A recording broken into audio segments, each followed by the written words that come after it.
Qədr gecəsi müstəhəb əməllərindən ilki Qədr gecəsinin qüslünü almaqdır. Niyyət edilir və adi qaydada qüsul alınır.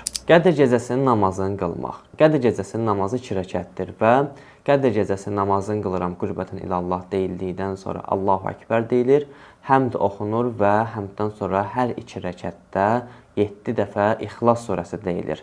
Namaz bitdikdən sonra isə səzdədə Əstəğfirullah və Ətubu iləyh zikri 70 dəfə oxunur. Qədr gecəsində məsciddə əhya saxlamaq daha çox bəyənilir. Təbii ki, məscidə gedə bilməyənlər olduqları yerdə də əhya saxlaya bilərlər.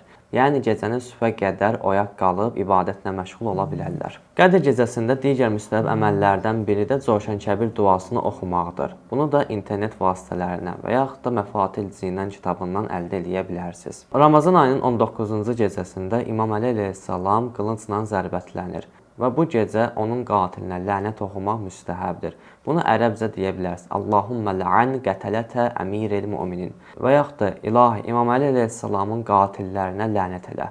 Digər bir əməllərdən isə Qur'anı başa qoyub onu qarşılamaq, Qur'an oxumaq, düşünmək, ümumi zikirlər eləmək, bağışlanma istəmək bəyənilir.